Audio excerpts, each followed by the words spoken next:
एक ही वीडियो से 4 से 5 प्रश्न आसानी से पा सकते हैं। अगर हो तैयार तो स्वागत है आपके अपने परिवार संयुक्त अकेडमी में।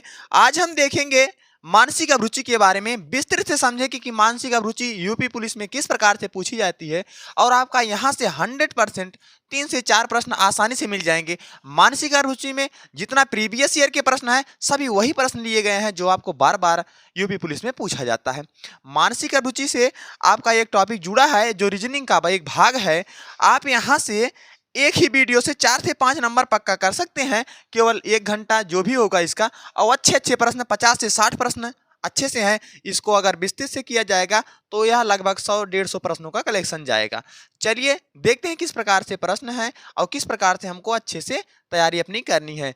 अब नहीं समय है आपके पास, अब आपको तैयार हो जाना है किस प्रकार से आपको एक एक नंबर, दो दो नंबर कहाँ से एकत्रित करना है ताकि आपका एक अच्छा स्कोर बन सके और आप यही यूपी पुलिस में आपका सिलेक्शन हो जाए।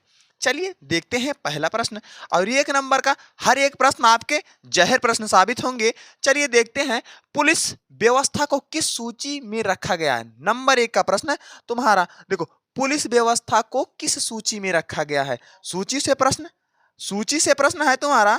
सूची पहले तो समझो,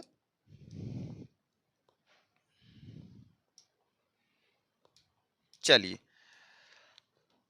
हाँ, आपके संविधान में 395 अनुच्छेद और 12 अनुसूचियां हैं, 12 अनुसूची है। उसी में 7वीं अनुसूची कहती है कि सातवीं अनुसूची में शक्तियों का बंटवारा किया गया है। राज्य सूची, समवर्ती सूची, संघ सूची, 3 सूचियों में इसको बंटवारा इसका किया गया है कि 7 सूची और कौन कौन से विषय किस सूची में रखा जाएगा यह महत्वपूर्ण भूमिका निभाता है।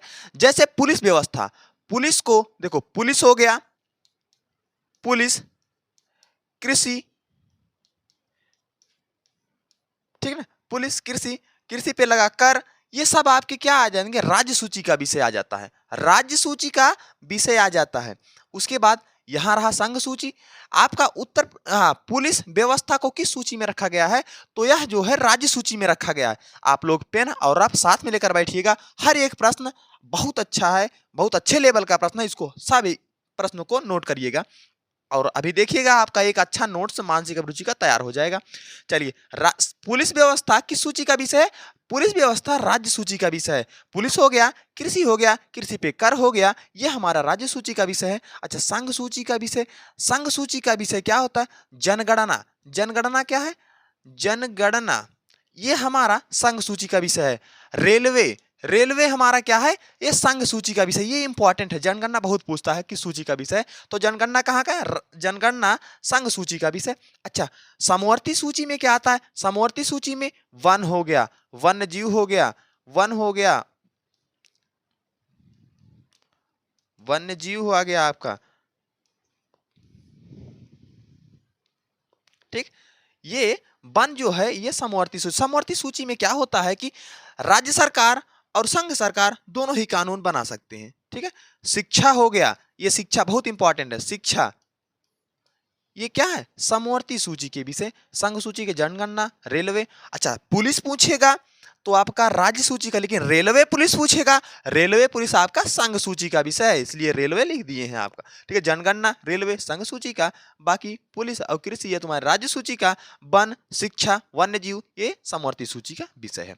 चलिए, और इसी प्रकार से हम अगले प्रश्न को चलते हैं। यहां से तुम्हारा 3-4 प्रश्न आसानी से तैयार हो गया। चलिए देखते हैं अगला प्रश्न। यहां पे बताया है कि सीबीआई का वरिष्ठतम विधिक अधिकारी कौन होता है।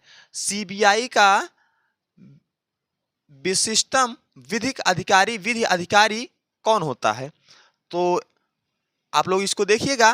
पुलिस महानिदेशक, हेड कांस्टेबल, राष्ट्रीय सुरक्षा गार्ड, अभियोजन निदेशक। तो आपका ऑप्शन डी एकदम सही हो जाएगा कि अभियोजन निदेशक क्या होता है, सीबीआई का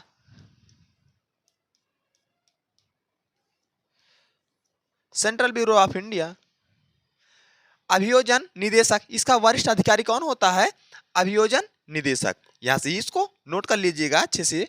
और देखिए अगला प्रश्न, हाँ, सांप्रदायिक हिंसा के समय पुलिस की भूमिका कैसी, मानसिक अभिरुचि ये चीज होता है। पहले मानसिक अभिरुचि समझो। मानसिक अभिरुचि तुम्हारे माइंड के हिसाब से, तुम्हारे दिमाग क्या, प्रेजेंट ऑफ माइंड तुम्हारा किस प्रकार से काम करता है और कैसे आप प्रश्नों को हल कर पाओगे, ये चीज चेक करता है। पुलिस बनने से पहले आपको मानसिक अभिरुचि, वहां से 8-10 प्रश्न बनता है और कुछ प्रश्न ऐसे रहेंगे कि जो आप देख के आसानी से लगा सकते हो। चलिए, सांप्रदायिक हिंसा के समय पुलिस का भूमिका कैसी होती है। सांप्रदायिक हिंसा के समय पुलिस की भूमिका, आपको अगर पुलिस कांस्टेबल बना रहा है तो पुलिस के बारे में आपको थोड़ा बहुत जानकारी रखनी ही पड़ेगी। चलिए, दंगा करने वाले को गिरफ्तार करना, गलत अफवाहों को रोकना, जनता में शांति बनाए रखना, उपयुक्त सभी। हाँ बिल्कुल सही, सभी बात सही है कि अगर आपको सांप्रदायिक हिंसा के समय पुलिस की भूमिका कैसी रहेगी। पुलिस की भूमिका ऐसी रहेगी कि दंगा करने वाले को गिरफ्तार करना, कि समाज में दंगा ना हो पाए, गलत अफवाह या गलत संकेत कोई दे रहा है उसको भी रोकना, जनता में शांति बनाए रखना, किसी प्रकार का दंगा नहीं होने पाए। ठीक है, ये सभी कार्य क्या करता है, पुलिस। ठीक ना, पुलिस की महत्वपूर्ण भूमिका है। ये तीनों क्या है, उसकी महत्वपूर्ण भूमिका है। चलिए देखते हैं अगला प्रश्न। मानसिक दृढ़ता का केंद्र बिंदु। अच्छा, मानसिक दृढ़ता का केंद्र बिंदु है। केंद्र बिंदु ये है कि किसी भी व्यक्ति का मानसिक सोच, आपकी सकारात्मक सोच होनी चाहिए। आप पॉजिटिव सोचे ना, वही चीज होता है कि बोला है कि सकारात्मक सोच, पॉजिटिव सोच होनी चाहिए। मानसिक दृढ़ता का केंद्र माना जाता है पॉजिटिव सोच को। जैसे आपके अंदर ये निगेटिव नहीं आना चाहिए कि हमारा सिलेक्शन होगा कि नहीं होगा, नहीं होगा ये तो बाद में देखा जाएगा, पहले तो हम संघर्ष करेंगे, ताकि आपको ऐसा ना लगे कि हम अगर थोड़ा और संघर्ष किए होते 2-4 नंबर और सही हो जाता और हमारा सिलेक्शन हो जाता। ठीक है, आप लोग अभी सही और गलत का निर्णय मत लीजिए, आप लोग केवल संघर्ष करिए। किस प्रकार से संघर्ष करिए, आप आसानी से जो भी पढ़ाया जा रहा है, जो भी टेस्ट लगाया जा रहा है, जो भी टेस्ट कराया जा रहा है, उसको अच्छे से पढ़ते और अपने मन से भी पढ़िए। केवल हमारे भरोसे मत बैठिए कि सर जो पढ़ाएंगे तभी पढ़ेंगे। ठीक है ना, सकारात्मक मानसिक दृढ़ता का केंद्र बिंदु क्या होता है, सकारात्मक सोच। जब तक आपके अंदर पॉजिटिव एनर्जी नहीं आएगी, पॉजिटिव नहीं सोचोगे, तब तक कुछ नहीं कि हमारा डर रहे कि सिलेक्शन होगा कि नहीं। अरे होगा या ना होगा वो तो अलग की बात है, और संघर्ष हम ना करें ये तो गलत बात है। चलिए देखते हैं अगला प्रश्न। सीबीआई वित्तीय मामले की जांच करती है। सीबीआई वित्तीय मामले की, अच्छा वित्तीय मामला क्या होता है, वित्तीय, अगर बैंक से धोखाधड़ी हुआ है, वित्त की धोखाधड़ी हुआ है, विदेशी विनिमय में गड़बड़ी हुआ है, अच्छा सीबीआई करता है। ये सभी जांचों को सीबीआई करता है। सीबीआई क्या करता है, ये सभी उपयुक्त जितने हैं सभी, ये सबकी जांच कौन करता है, सीबीआई ना। किसी प्रकार से अगर घोटाला हुआ है, आय धन में किसी प्रकार से घोटाला हुआ है, ठीक है, बैंक में हुआ है या किसी में, तो सीबीआई जांच करता है। तो सीबीआई क्या है, ये तीनों जांच कौन करता है, सीबीआई मामले को जांच करता है। आप वीडियो को रोक के अच्छे से नोट करते चलिएगा और प्रश्न को अच्छे से, अभी जब तुम्हारा कंप्लीट हो गया, सीरीज जब कंप्लीट होगा आपका, देखिएगा आपका अच्छा खासा प्रश्न तैयार हो जाएगा। हाँ चलिए, 1 वर्ष में प्रत्येक थाने का निरीक्षक पुलिस अधीक्षक को कितनी बार निरीक्षण पुलिस अधीक्षक को कितनी बार करना चाहिए। मतलब थाने में 1 वर्ष में पुलिस अधीक्षक को कितनी बार आना चाहिए, निगरानी करना चाहिए, देख रेख करना चाहिए। कई बार, कम से कम 1 बार तो आना ही चाहिए उसको, कि इस थाने में, जो उसके जिले में जो भी थाना हो, जहां जहां भी थाना हो, 1 साल में कम से कम 1 बार तो देखे कि किस प्रकार से कानूनी व्यवस्था चल रही है हमारे एरिया में, या किस प्रकार से व्यवस्था है, आप वो देख सकता है कौन, पुलिस अधीक्षक। हाँ, उत्तर प्रदेश में कुल कितने पुलिस रेंज हैं। उत्तर प्रदेश में देखो, यूपी में कुल 18 पुलिस रेंज है। 18 पुलिस रेंज हैं, 18 पुलिस रेंज हैं।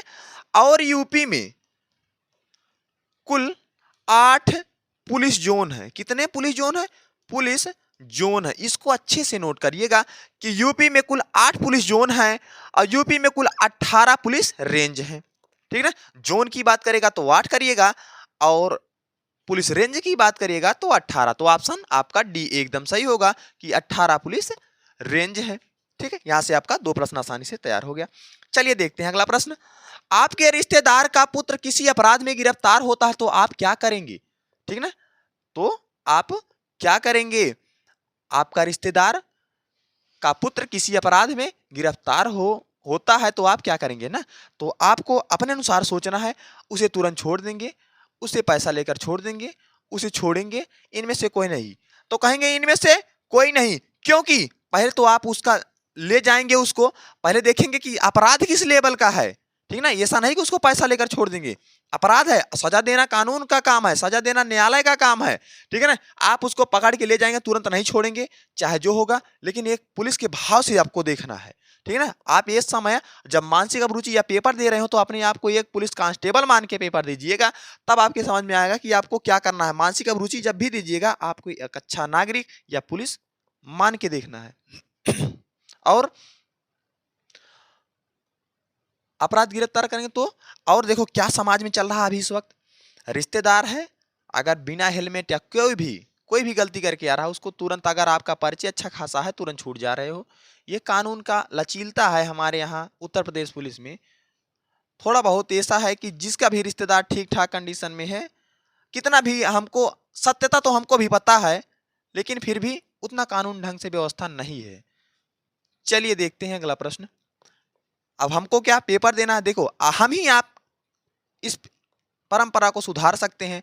जब हमारी आपकी पीढ़ी आएगी पुलिस कांस्टेबल में, तो देखेंगे किस प्रकार से व्यवस्था सुधारेंगे। चलिए, दहेज प्रतिषेध अधिनियम कब लागू हुआ था? दहेज प्रतिषेध अधिनियम, ये बहुत अच्छा प्रश्न है। दहेज प्रतिषेध अधिनियम कब लागू हुआ था? दहेज प्रतिषेध अधिनियम 1 जुलाई 1961 को लागू हुआ था। 1 जुलाई 1961 को लागू हुआ था। अच्छा, जुलाई की बात आ गई, जुलाई में समझो 11 जुलाई को विश्व जनसंख्या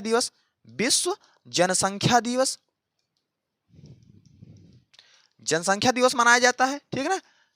यहां से इसको नोट कर लीजिएगा। अब 1 जुलाई 1961 को दहेज प्रतिषेध अधिनियम लागू हुआ, ठीक ना? यहां से आप ये दोनों प्रश्न अच्छे से नोट कर लीजिएगा। चलिए, अच्छा 5 जून पर्यावरण दिवस क्या हुआ? पर्यावरण दिवस, ठीक ना? 20 मार्च अगर है तो 20 मार्च को कहेंगे कि गौरैया दिवस और खुशहाली दिवस, ये दोनों मनाए जाते हैं 20 मार्च को, ठीक ना? 28 फरवरी, यहां से देखो 28 फरवरी को विज्ञान दिवस मनाया जाता है। चलिए बात करते हैं दिवस की बात छोड़िए, आपको यहां से थोड़ा प्रश्न आ गया था, इसलिए आप इसको अच्छे से लिख लीजिएगा। अभी तो हम मानसिक अभिरुचि पढ़ रहे हैं। आप सशस्त्र बल के सभी विधि व्यवस्था ड्यूटी में हैं, उग्र छात्रों ने पथराव से आपके सिर में चोट लगती है एवं सिर फूट जाता है, तो आप क्या करेंगे? जैसे आप ड्यूटी कर रहे हो, आप एक अधिकारी लेवल के हैं, आप ड्यूटी कर रहे हैं, तो पथराव हो गया और आपके सर में लगा चोट और काफी खून निकल रहा है वहां से, तो आप क्या करेंगे? उस समय तुरंत लाठी चार्ज करने का आदेश कर देंगे, तुरंत गोली चलाने का आदेश कर देंगे, ड्यूटी स्थान से भाग जाएंगे, सहनशीलता का परिचय देते हुए किसी को पार्टी पर प्रभारी बनाकर अनुमति प्राप्त कर अस्पताल जाएंगे। तो सबसे पहले आपकी भूमिका बताइएगा कि आप क्या करेंगे? तो आप करेंगे कि सहनशीलता का परिचय दिखाएंगे, ठीक है ना? आपको आक्रोश में नहीं आना है कि तुरंत आ गया, जरा सा पत्थर लगा कि गोली चलाना शुरू कर दिए। ऐसा नहीं है कि आपके अंदर ऐसा गुण होना चाहिए। पुलिस का अगर गुण है तो आप में सहनशीलता होनी चाहिए, ठीक है ना? तो क्या कहेंगे कि सहनशीलता का परिचय देते हुए किसी को पार्टी प्रभारी बनाकर अनुमति प्राप्त कर अस्पताल जाएंगे। पहले तो जाके जहां पे लगा है चोट को ठीक करेंगे, ठीक है ना? ऐसा आप कुछ नहीं करेंगे जो उपयुक्त है कि लाठीचार्ज करने का आदेश, तुरंत गोली मारने का आदेश ना। जब कंट्रोल में नहीं आएगी व्यवस्था, जब कंट्रोल में नहीं आएगी, तो आपका जो भी अस्त्र गैस होगा या लाठीचार्ज की व्यवस्था होगी, ठीक है? पैरा 17 में दिया गया है कि आप अपने सुरक्षा के लिए लाठीचार्ज और अस्त्र गैस का प्रयोग कर सकती हैं। चलिए उसकी बात अभी बाद में करते हैं। हाँ, भीड़ के विरुद्ध पुलिस द्वारा बल प्रयोग किए जाने के अनुदेश किस पैरा में? हाँ देखो, पैरा 17 की बात अभी मैंने किया, तो पैरा 17 में क्या है कि पुलिस आप पर लाठीचार्ज कर सकती है। कब? जब आप उसके कहना नहीं मानेंगे या जबरदस्ती कुछ ऐसा कर रहे हैं जिससे आक्रोश पैदा हो रहा है, जिससे दिक्कत हो रही है पुलिस प्रशासन को, तो यह क्या काम करेगा? पैरा 70 के अनुसार यह निहित है कि आप लाठीचार्ज कर सकते हैं, ठीक है ना। तभी जो धरना देते हैं लोग, लड़के किसी प्रकार से धरना देती है तो उन पे लाठीचार्ज हो जाती है और उनको कुछ नहीं होता, तो इसी पैरा के अनुसार उनका लाठीचार्ज करते हैं। तो पैरा 70 के अनुसार लाठीचार्ज करने का अधिकार होता है पुलिस के पास। चलिए, लैंगिक संवेदनशीलता का संबंध है, लैंगिक संवेदनशीलता का संबंध है स्त्रियों के प्रति व्यवहार, जानवरों के प्रति व्यवहार, पुलिस के प्रति व्यवहार, राजनेता के प्रति व्यवहार। तो जब लैंगिक संवेदनशीलता, स्त्रियों के प्रति व्यवहार, कौन से? स्त्रियों के प्रति व्यवहार, ये संवेदनशीलता, लैंगिक संवेदनशीलता का संबंध है स्त्रियों के प्रति व्यवहार। चलिए, आदेश पुस्तिका किसके द्वारा लिखी जाती है? आदेश पुस्तिका किसके द्वारा आदेश जारी किया जाता है? आदेश पुस्तिका लिखी जाती है तो पुलिस का जो निरीक्षक होगा, जो थाने का निरीक्षक होगा, ठीक है, पुलिस प्रशासन में, उसके द्वारा क्या लिखा जाता है? आदेश पुस्तिका लिखी जाती है, ठीक है ना। अब चलिए अगला प्रश्न देखते हैं। हाँ, राज्य स्तर पर सबसे बड़ा पुलिस अधिकारी कौन होता है? कहाँ? राज्य स्तर पर, ठीक ना। राज्य स्तर पर सबसे बड़ा पुलिस अधिकारी तो कहेंगे क्या? पुलिस महानिदेशक। पुलिस महानिदेशक जो होता है वह राज्य स्तर पर सबसे बड़ा पुलिस अधिकारी होता है, पुलिस महानिदेशक। चलिए अगला देखते हैं। जनहित याचिका किस न्यायालय के समक्ष दायर की जा सकती है? कौन? जनहित याचिका। देखो, जनहित याचिका जो जन के कल्याण में हो, जनहित याचिका आप चाहे हाई कोर्ट, चाहे सुप्रीम कोर्ट, कहीं पर भी दायर कर सकते हैं, ठीक है। जनहित याचिका आप चाहे हाई कोर्ट या सुप्रीम कोर्ट, चाहे जहां पे दायर कर सकते हैं। जनहित याचिका पीएन भगवती द्वारा लाया गया, पीएन भगवती द्वारा, ठीक है ना। आप अनुच्छेद 32 के तहत आप देखो, यही जो है जनहित याचिका, इसे पिल भी बोलते हैं। क्या बोलते हैं? पिल भी बोलते हैं, ठीक है, पिल भी बोलते हैं। अनुच्छेद 32 के तहत आप जनहित याचिका सुप्रीम कोर्ट या हाई कोर्ट, चाहे जहां दोनों स्थान पे दायर कर सकते हैं। इसकी देन है, पीएन भगवती ने जनहित याचिका का देन माना जाता है। चलिए देखते हैं अगला प्रश्न। जनहित याचिका निम्न से किसके द्वारा प्रस्तुत किया जाता है? अभी हमने बताया था कि जनहित याचिका कोई भी व्यक्ति, किसी भी व्यक्ति द्वारा जनहित याचिका दायर किया जा सकता है अनुच्छेद 32 के तहत, ठीक ना। तो किसी भी व्यक्ति द्वारा क्या किया जाता है? जनहित याचिका दायर किया जा सकता है, सुप्रीम कोर्ट या हाई कोर्ट, कहीं पर भी। चलिए, आपका एक मित्र गलत तरीके से आपकी पत्नी से गर्भ में पल रहे भ्रूण के लिंग की जांच करवा लेता है और भ्रूण के कन्या होने का दशा में पत्नी के गर्भपात कराने का निर्णय लेता है। जब यह बात आपको पता चलती तो आप क्या करेंगे? आप क्या करेंगे? पुलिस को सूचित करेंगे, ठीक है ना। गर्भपात होने से रोकेंगे, क्योंकि क्या है, लिंगानुपात आपका ताकि बरकरार बना रहे। बेटी हुआ या बेटा हुआ, कुछ भी हुआ, गर्भपात कराना ठीक नहीं होता, कानूनी क्या है, कानूनी का अपराध माना गया है, इसलिए पहले पुलिस को सूचित करेंगे आप, ठीक है। आपका यह प्रथम कर्तव्य बनता है, ठीक है ना। किसी भी लोग का सेवक द्वारा, ठीक है ना, यहां से ये पुलिस को सूचित करेंगे। आप इसको अच्छे से लिख लीजिएगा।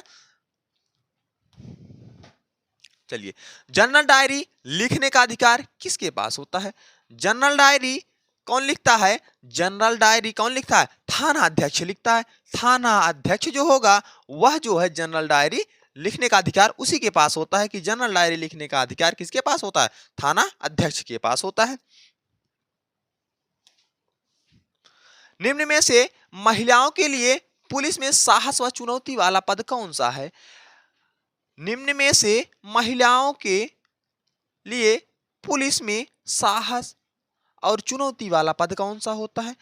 तो राष्ट्रीय सुरक्षा guard NSG, national security guard NSG, ये होता है, पद ऐसा होता है, ठीक ना, जो महिलाओं के लिए साहस एवं चुनौती वाला पोस्ट माना जाता है, ठीक है, एनएसजी, ठीक है, राष्ट्रीय सुरक्षा गार्ड ये एक चुनौती वाला पोस्ट है।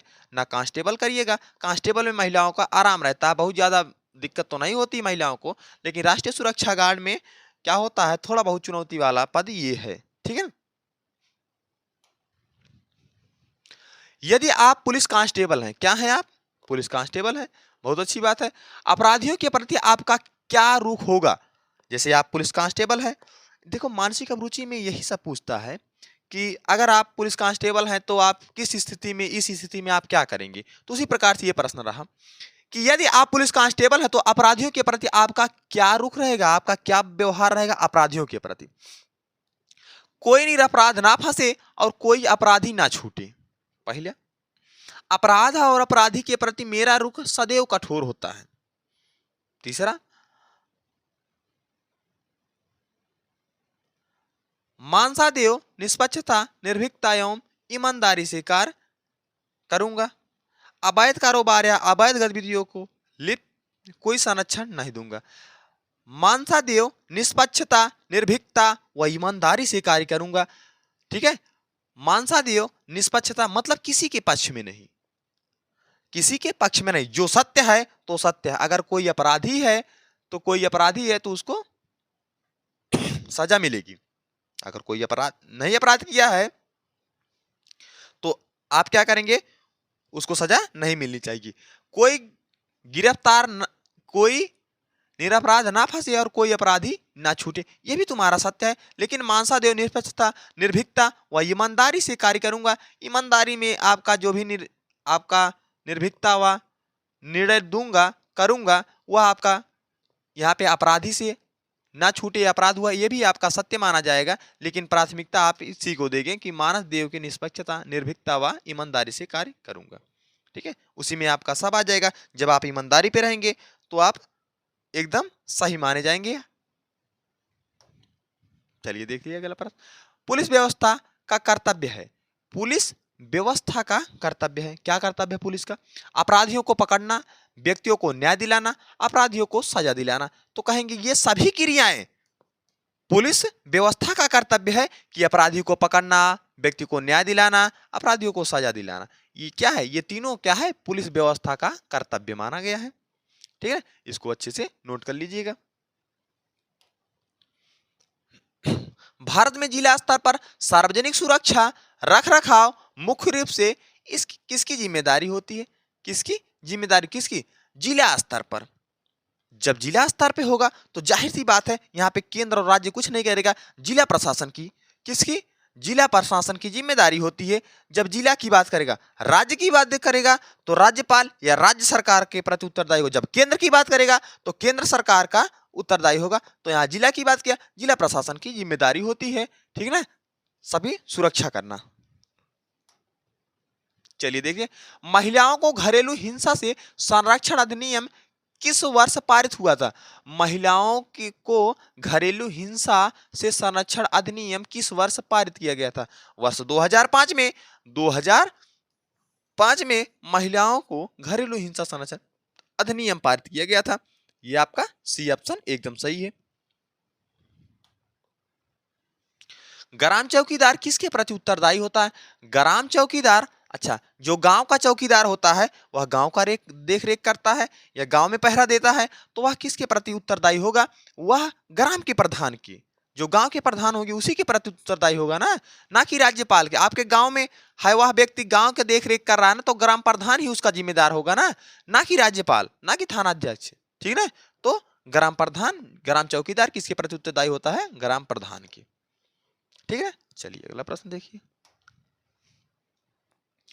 पीआर स्लिप का पुलिस फॉर्म संख्या कितना होता है? पुलिस फॉर्म नंबर क्या होता है?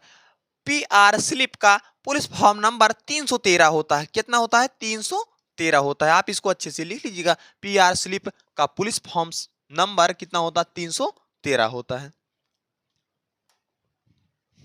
यदि आप अपने ऑफिस जा रहे हैं तब आप देखते हैं कि किसी साइकिल सवार व्यक्ति को एक कार के साथ टक्कर हो जाती है, जिससे साइकिल सवार गंभीर रूप से घायल हो जाता है, तब आपकी पहली प्रतिक्रिया क्या होनी चाहिए? आप जा रहे हैं, रास्ते में एक साइकिल सवार 4 पहिया वाहन टक्कर मार देती है, वह घायल हो जाता है, तो आप क्या करेंगे? सबसे पहले पुलिस को सूचित करना, साइकिल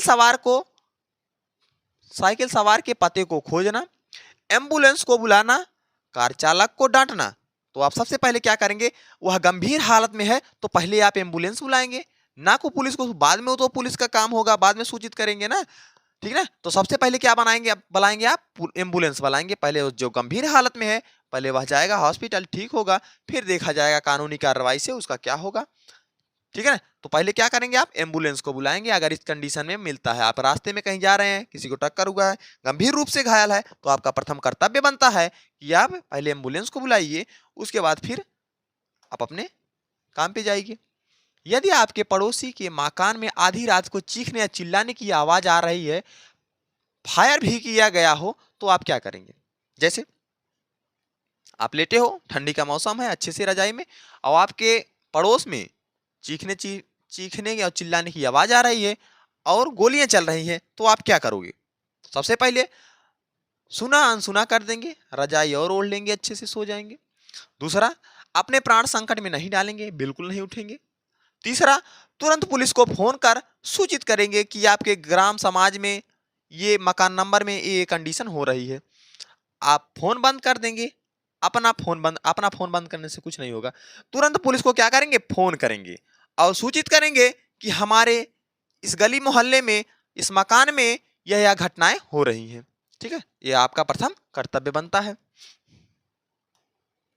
चलिए देखिए, हाँ, प्रथम सूचना रिपोर्ट का प्रमुख आधार क्या होता है। प्रथम सूचना रिपोर्ट बोले तो FIR, क्या, FIR, फर्स्ट इंफॉर्मेशन रिपोर्ट। इसमें क्या होता है, प्रथम सूचना रिपोर्ट, आपको सूचित किया जाता है कि कोई अपराधी अपराध किया है, किस प्रकार का अपराध किया है, इसलिए तो FIR लिखवाया जाता है। चलिए, संबंधित व्यक्ति की जानकारी, घटनास्थल, अपराध घटना की सूचना होना, अपराध घटना की सूचना होना कि वहां पे कौन सी घटना हुई है, किस प्रकार का FIR लिखाया जा रहा है। तो FIR से ये पता चलता है।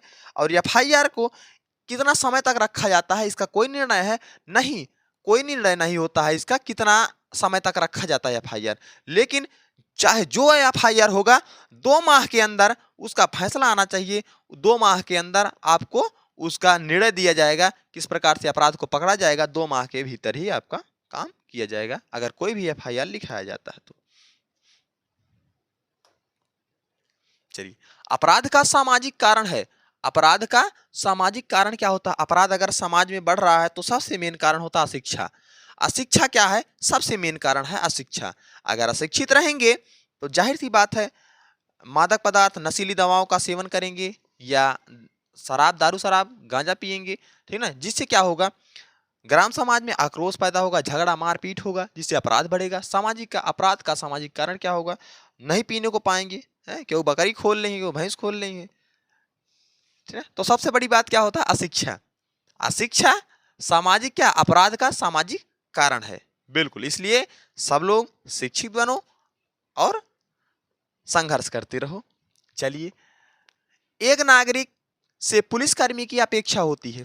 एक नागरिक से पुलिसकर्मी की अपेक्षा मतलब एक पुलिसकर्मी, जैसे हम एक पुलिस हैं, तो एक नागरिक से क्या उम्मीद रखेंगे कि वह हमारा सहयोग करे, अपराधी को पकड़ने में मदद करे, या अपराधी का अपने घर में पनाह ना दे, ना अपराधी का सपोर्ट ना करे। यही तो हम चाहेंगे, ताकि समाज में सबको कानूनी ढंग से अच्छे से देखा जाए, सबको निर्णय मिल सके और अपराध समाज में कम हो सके। तो क्या कहेंगे, क्या उम्मीद रखेंगे जनता से कि हमारा क्या करे, सहयोग दे, क्या करे, सहयोग दे। एक पुलिसकर्मी चाहेगा हर एक नागरिक से कि वह नागरिक अपराध को पनपने ना दे अपने गांव में, कुछ भी हो वह हमको सूचना करे और हमारा सहयोग दे, उसको पकड़वाने में मदद करे।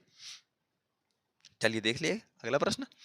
एक आरक्षी किसी जनपद में नियुक्त रह सकता है। जैसे आप एक कांस्टेबल हुए, आप एक जिला में, जैसे आपका ट्रांसफर हुआ किसी जिले में, तो आप उस जिला में कितने वर्ष तक रह सकते हैं, ये चीज पूछा है।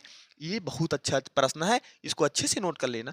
अगर आप कांस्टेबल हैं, आप किसी भी जिला में कम से कम, अधिक से अधिक 15 वर्ष तक रह सकते हैं, 15 वर्ष तक रह सकते हैं अगर रहना चाहिए। अगर आपका ट्रांसफर नहीं हो रहा है तो 15 वर्ष तक किसी भी जिले में आप बने रह सकते हैं, ठीक ना। चलिए, साइबर अपराध निम्न में से बोलना संबंधित होगा। साइबर अपराध किसे कहते हैं? साइबर अपराध जो नेटवर्किंग द्वारा अपराध होता है, कंप्यूटर, लैपटॉप आदि से, इंटरनेट आदि से जो भी डाटा चुराया जाता है, या कोई भी कंडीशन हुआ जो पेपर लीक कराया जाता है, ऑनलाइन पेपर, या किसी प्रकार से बैंकिंग में हैकिंग, तो वह सिस्टम क्या होता है? एक साइबर अपराध माना जाता है। तो साइबर अपराध कंप्यूटर से होता है, इंटरनेट से होता है, संचार सुविधाओं से होता है, कई उपयुक्त सभी से होता है क्या? साइबर अपराध। ठीक, तीनों से होता है साइबर। जो भी आपका इंटरनेट के माध्यम से, कंप्यूटर के माध्यम से जो भी अपराध होगा वो क्या माना जाएगा? साइबर अपराध माना जाता है। चलिए, कोई भी पुलिस अधिकारी सूचना दिए बिना न्यूनतम कितने समय तक अपने पद पर इस्तीफा नहीं दे सकता? जैसे कोई भी अधिकारी है, कोई भी एसआई है, एएसआई है, कोई भी अधिकारी है, निरीक्षक है, उप निरीक्षक है, तो यह क्या करेगा? बिना बिना क्या किए? बिना इस्तीफा दिए कम से कम 2 माह गायब रह सकता है। उसको कुछ नहीं होगा, 2 माह तक वह गायब रह सकता है ना। बिना इस्तीफा दिए कब तक? 2 माह तक गायब रह सकता है। ठीक है, यह प्रावधान है। ठीक है ना, इसको लिखिएगा 2 माह तक। चलिए अगला प्रश्न देखिए, उत्तर प्रदेश पुलिस का मुख्यालय कहाँ है? उत्तर प्रदेश पुलिस मुख्यालय बहुत पहले क्या था? इलाहाबाद था, लेकिन अब प्रेजेंट टाइम में उत्तर प्रदेश पुलिस का मुख्यालय कहाँ है? लखनऊ है। कहाँ पे है? लखनऊ है। उत्तर प्रदेश पुलिस का मुख्यालय लखनऊ, यूपीपीआरबी लखनऊ। ठीक ना, पुलिस का मुख्यालय कहाँ है? लखनऊ, उत्तर प्रदेश पुलिस का मुख्यालय। हाँ, सब इंस्पेक्टर के परीक्षण की अवधि, परीक्षण बोले तो उसकी ट्रेनिंग की अवधि, ठीक ना। सब इंस्पेक्टर बोले तो एसआई, ठीक ना, इसके परीक्षण की अवधि कितने समय होती है? मतलब इसकी ट्रेनिंग कितने समय तक चलती है? तो कितने समय तक चलती है? क्या 1 वर्ष, 2 वर्ष, 6 माह, 9 माह? बिल्कुल। देखिए, आप लोग इसको अच्छे से नोट करिएगा कि पुलिस एसआई की जो ट्रेनिंग चलती है वह 1 वर्ष तक चलती है। कई वर्ष तक? 1 वर्ष तक चलती है ट्रेनिंग उनकी। कितनी चलती है? 1 वर्ष तक। ठीक ना। कांस्टेबल की लगभग 9 माह से 6 माह या 1 साल के करीब। ठीक ना। कांस्टेबल का जैसे रहता है, अगर कांस्टेबल में आप अच्छा से जो भी पढ़ाई होती है उसका अच्छे से आप अगर कर रहे हैं तो आपका पहले भी ट्रेनिंग कंप्लीट मानी जाती है, और नहीं तो आपको थोड़ा झेलना पड़ता है। आप लोग इसलिए पढ़ते रहिएगा। हाँ, शस्त्र किस पैरा के अनुसार? शस्त्र मतलब बोले तो जो बंदूक, असलहे आदि, जैसे आचार संहिता लगा, उसको किस पैरा के अनुसार आपको जमा कराया जाता है? ठीक है ना। शस्त्र ये बोल तो असलहे, ठीक ना, या बंदूक जो भी होगा, ठीक, किस पैरा के अनुसार जमा की, जो भी लाइसेंस बनता है, लाइसेंस जैसे बंदूक का लाइसेंस, लाइसेंसी बंदूक है आपके पास, तो किस पैरा के अनुसार, जैसे आचार संहिता लगा तो सबको जमा कराया जाता ना। तो जैसे कोई चुनाव आया ना तो जमा कराया जाता है। तो पैरा पैरा 173 के अनुसार, पैरा 173 के अनुसार जो भी असलहे होंगे, बंदूक, उनको क्या किया जाता है? जमा किया जाता है। कब तक? जब तक चुनाव नहीं हो जाता। जब चुनाव हो जाएगा फिर आप अपना ले सकते हैं जो भी जमा किए रहेंगे। तो पैरा 173 के अनुसार बंदूक, असलहे जमा कराए जाते हैं।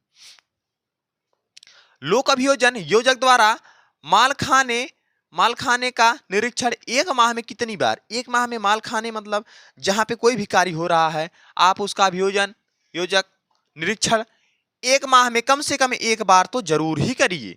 1 बार में उसका निरीक्षण 1 बार तो जरूर ही करना चाहिए। ठीक ना। लोक अभियोजन जो लोक का कार्य हो रहा है उसमें, कारखाने में, तो कम से कम 1 बार आप निरीक्षक उसको करिए जरूर 1 माह में। चलिए, निरीक्षक पुस्तिका का पुलिस प्रारूप क्रमांक है। पुलिस प्रारूप का क्रमांक है, किस क्रमांक में निरीक्षक पुस्तिका का वर्णन है या अंकित है? तो कहेंगे कितना? 35 तथा 35 ए में क्या है? ये अंकित है। इसको अच्छे से लिख लीजिएगा, ये बार बार प्रश्न पूछा जाता है कि निरीक्षक पुस्तिका का पुलिस प्रारूप क्रमांक कितने में है? तो कहेंगे 35 तथा 35 ए में। अगला प्रश्न देखिए, सांप्रदायिक हिंसा किस प्रकार की हिंसा? सांप्रदायिक हिंसा किस प्रकार की? सांप्रदायिक हिंसा, ठीक ना, कई लोग मिलकर सांप्रदायिक कार्य करते हैं, सांप्रदायिक हिंसा करते हैं। तो सामूहिक हिंसा, सामूहिक हिंसा क्या मानी जाती है? सांप्रदायिक हिंसा। जैसे 8-10 लोग, 15 लोग, किसी समाज के लोग मिलकर क्या करते हैं? सांप्रदायिक हिंसा करते हैं। हिंसा क्या होती है? किसी प्रकार से जो भी हमारे समाज में अशांति फैलाना ही क्या कहलाता है? हिंसा कहलाता है। चाहे जिस प्रकार से वह हिंसा हो सकती है। तो सांप्रदायिक हिंसा किस प्रकार की? सामूहिक हिंसा होती है। चलिए, इंटरपोल संगठन निम्नलिखित में क्या कार्य करता है? इंटरपोल इंटरनेशनल पुलिस का एक संगठन होता है। अंतर्राष्ट्रीय स्तर पर पुलिस का एक संगठन होता है जिसकी स्थापना 1923 में हुई थी। इंटरपोल इंटरपोल इसकी स्थापना 1923 में हुई थी। इसका मुख्यालय है लियोन, फ्रांस में। लियोन फ्रांस में है। इसका मुख्यालय कहाँ है? लियोन फ्रांस में। ठीक है, यह इंटरपोल की स्थापना 1923 में हुई थी, मुख्यालय लियोन फ्रांस में है। यह क्या काम करता है? एक अंतर्राष्ट्रीय स्तर पर एक पुलिस होता है ना, जो जरूरत पड़ने पर सहायता करता है। जैसे अंतर्राष्ट्रीय अपराध का नियंत्रण करता है, सीमा पर पुलिस को सहयोग देता है, अंतर्राष्ट्रीय अपराधों का सामना करने के लिए संगठन की मदद करता है। उपयुक्त सही, हाँ बिल्कुल सही बात है। ये सभी क्रियाएं करता है। हमने आपको बताया कि इंटरपोल क्या होता है। इंटरनेशनल लेवल की एक पुलिस होती है, एक संगठन बनाया गया है उसका, कि अंतर्राष्ट्रीय कोई भी अपराध होगा, जैसे किसी देश की पुलिस नहीं काम कर रही है या किसी प्रकार से संकट में है, तो क्या करता है? इंटरपोल उसकी मदद करता है। तो अंतर्राष्ट्रीय अपराधों पर नियंत्रण करता है, बिल्कुल सही है। सीमा पर पुलिस के सहयोग करता है, बिल्कुल। अंतर्राष्ट्रीय अपराधों के सामना करने में संगठनों का मदद करता है। ठीक है, यहाँ से आप कर सकते हैं। ये तीनों क्या है? इंटरपोल। इंटरपोल की ये आप अच्छे से इसको लिख लीजिएगा, कब स्थापना हुई है, इसका मुख्यालय कहाँ है। चलिए, सहयोगियों के साथ अपने मतभेद दूर करने के उचित उपाय क्या है? सहयोगियों के साथ अपना मतभेद, जैसे किसी प्रकार से आपसे झगड़ा हुआ किसी से, या किसी पे आपको कोई भी अगर दिक्कत हो, अपने दोस्त से ही दिक्कत हो, तो आप क्या करेंगे? ठीक ना, तो आप क्या करेंगे? सहयोगी के समक्ष अपना तर्क रखकर, उसका मजाक उड़ाने पर और बात बिगड़ जाएगी। अपने अधिकारी से शिकायत करके उसका मतभेदों का कारण जानने की कोशिश करेंगे और आपसी वार्तालाप कर उसे दूर करेंगे। सहयोग के समक्ष अपना तर्क रखकर मतभेद का कारण जानेंगे। सबसे पहले तो क्या कारण है भाई, काहे के मतभेद है, क्या दिक्कत है आपको, जानने की कोशिश करेंगे तथा उससे वार्तालाप कर उसको दूर करेंगे। जो मतभेद है, जो उसके अंदर मतभेद है, किसी प्रकार से घृणा है, उसको क्या करेंगे? दूर करेंगे। समझेंगे उससे कि क्या दिक्कत है आपको, तो अपना वह दोस्त है ना, ये आप मतभेद साथी के साथ, सहयोगियों के साथ दूर कर सकते हैं। कैसे? मतभेदों का कारण जान के, कोशिश करके तथा आपसी वार्तालाप करके।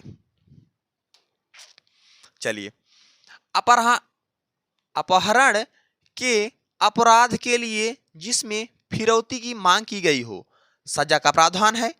जैसे अगर कोई अपहरण किया है, जैसे किसी का लड़का उठा के लेकर जा गया, उससे फिरौती मांगा कि आप 10 लाख रुपए या 20 लाख रुपए आप दीजिए, तभी मैं आपके बच्चे को छोड़ूंगा, तो उसके लिए सजा का प्रावधान क्या है?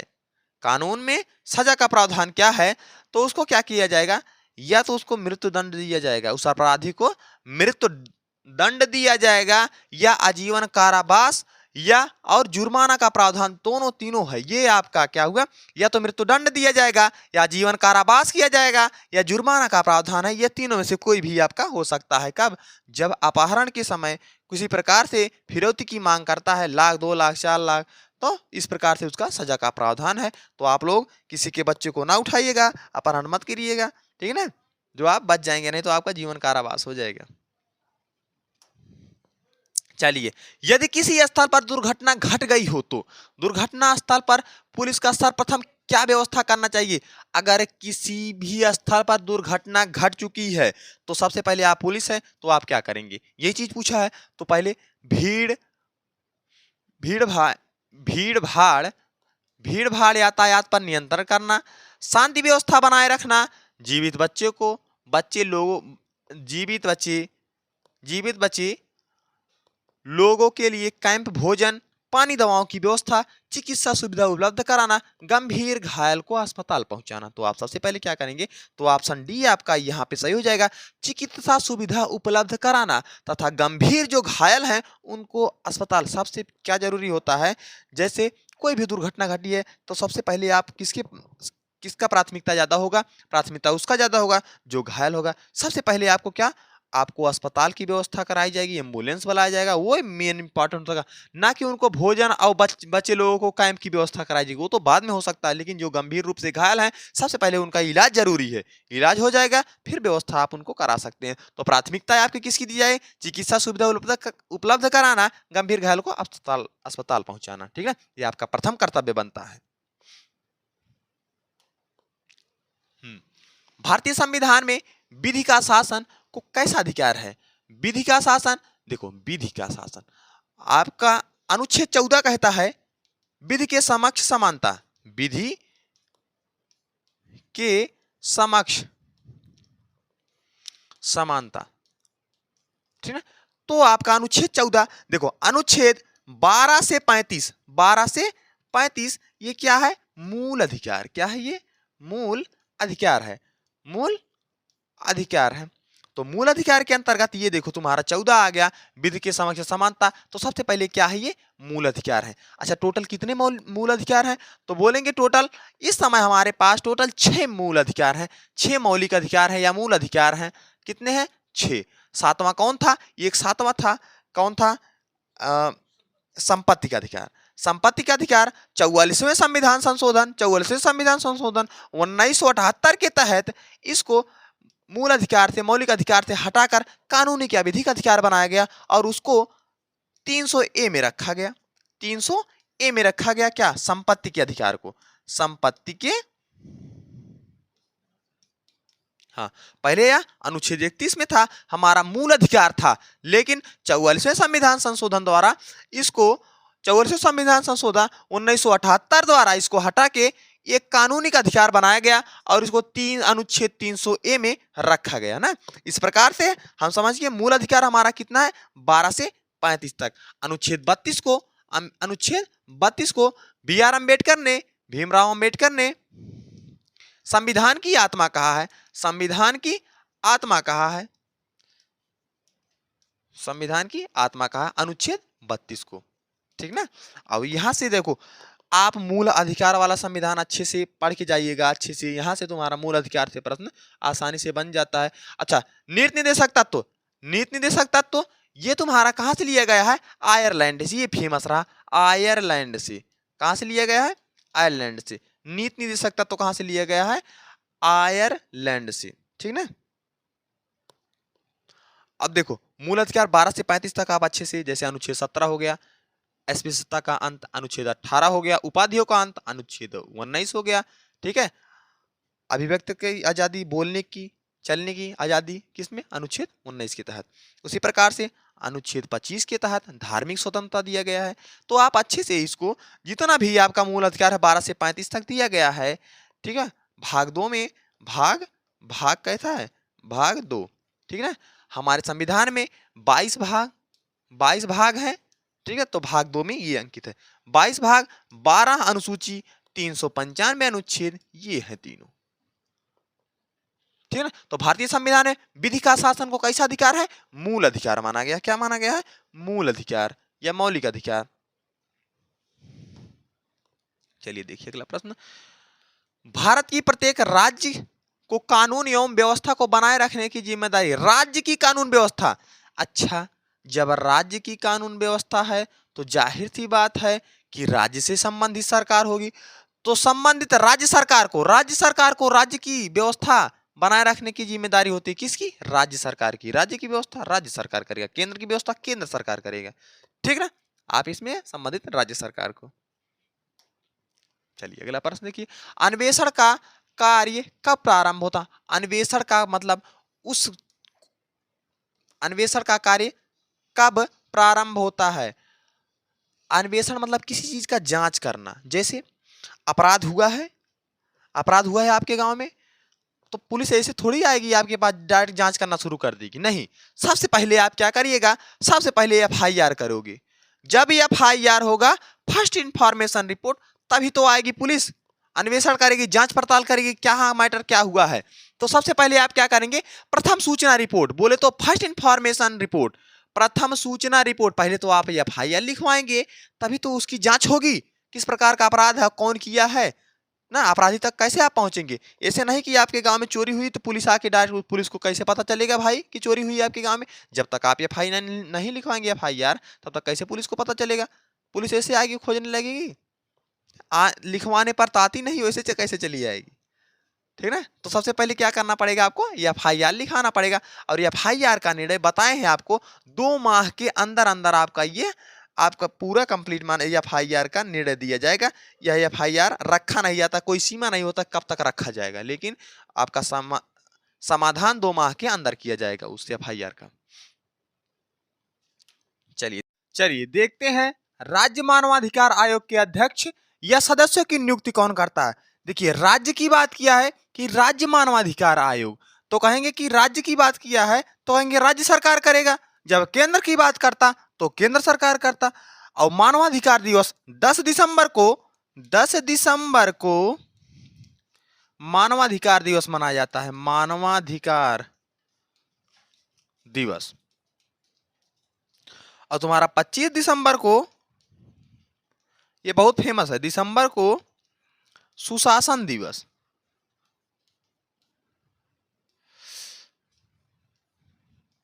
सुशासन दिवस मनाया जाता है। 25 दिसंबर को सुशासन दिवस, 10 दिसंबर को मानवाधिकार दिवस। मानवाधिकार आयोग के अध्यक्ष या सदस्य की नियुक्ति राज्य सरकार करता है। कौन करता है? राज्य सरकार। चलिए देखते हैं अगला प्रश्न।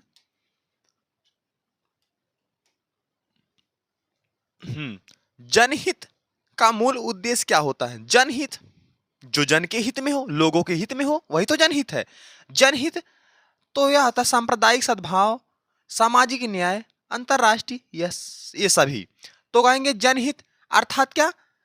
ये हरदम ये सभी नहीं होगा, आप लोग इसको अच्छे से देखिएगा। जनहित मतलब सामाजिक न्याय, जो समाज में जनता के हित में हो वही तो जनहित है। ठीक ना?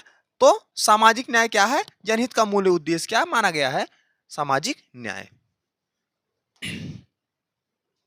चलिए, किसी एकत्रित भीड़ के उपद्रव हो जाने से तत्काल पुलिस अधिकारी द्वारा कौन सा कदम उठाया जाएगा? जैसे आपके थाने के पास या कहीं पर भी एकाएक उपद्रव शुरू हो जाता है, मारपीट सब कुछ शुरू हो जाता है, पत्थर पथराव, ठीक ना? तो आप क्या करेंगे? कर्फ्यू लगाएंगे, लाठी चार्ज करेंगे, अश्रु गैस का आदेश देंगे।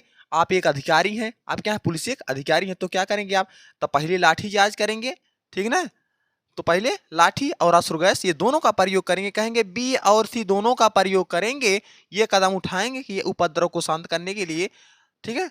वैसे तो अगर शांत होता तो उपद्रव ना होता, उपद्रव हुआ है तो लाठीचार्ज तथा अश्रु गैस दोनों का प्रयोग किया जाएगा यहाँ पे। ठीक है? ये पुलिस अधिकारी का आदेश होगा। चलिए, किसी व्यक्ति की पत्नी की मृत्यु होने पर उसने दूसरा विवाह कर लिया। पहली पत्नी से इसका 5 वर्ष का एक पुत्र है। संरक्षण किसे नियुक्त किया जाएगा? देखो, उस पुत्र का देख रेख किसके? जैसे एक पत्नी मर चुकी है तो दूसरा शादी किया, और वो पहले पत्नी की एक बच्चा था 5 वर्ष का, अब उसकी देख रेख कौन करेगा? उसके पिता को, उसके दादा को, उसके नाना को, या उसकी सौतेली माँ को दिया जाएगा। कौन सा संरक्षण को दिया जाएगा? उसको कानूनी तौर पर उसके पिता को दिया जाएगा कि इसका देख रेख पालन पोषण कौन करेगा? उसका पिता करेगा। तो प्रथम दायित्व बनता है पिता का कि प्रथम बच्चे का देख रेख करे और उसका शिक्षा या संबंधित जो भी उसका हो अधिकार उसको प्रदान किया जाए। यह एक पिता का कर्तव्य होता है। चलिए अगला देखिए, भारत में जनता निम्नलिखित में से इस एक को छोड़कर सभी चीजों के लिए पुलिस को दोषी मानती है। पुलिस को दोषी मानती है। सड़क पर सार्वजनिक अनुशासनहीनता, बिल्कुल ये पुलिस की देन है। अगर पुलिस चाहेगी तो सुरक्षा करेगी, भीड़ भाड़ एरिया नहीं होगा। सड़कों पर यातायात की भीड़, बिल्कुल ये पुलिस का दायित्व बनता है।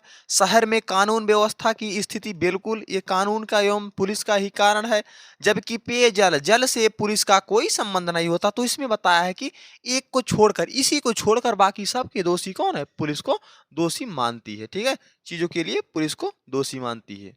ठीक है ना? तो जल से इसका पुलिस का कोई संबंध नहीं है। लेकिन सड़कों पर सार्वजनिक अनुशासनहीनता, सड़कों पर यातायात में भीड़ भाड़, ठीक है, ये सब कानूनी व्यवस्था है। चलिए देखते हैं इस स्लाइड का तुम्हारा लास्ट प्रश्न।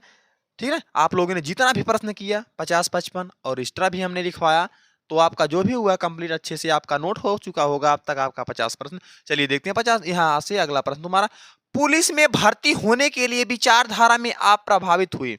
अच्छा, पुलिस में आप भर्ती क्यों होना चाहते हैं, पहला प्रश्न। यही चीज आपसे पूछ रहा है कि मानसिक अभिरुचि में कि आखिर आप पुलिस में भर्ती क्यों होना चाहते हैं। क्या यह पुलिस की भर्ती, इसमें पद प्रतिष्ठा है, पद प्रतिष्ठा है, ठीक है, इसमें बहुत पैसा है, और तीसरा रौबदार की नौकरी है, ठीक है ना, पुलिस हो जाएंगे तो एक अपना रौब होगा, ये तुम्हारे अनुसार।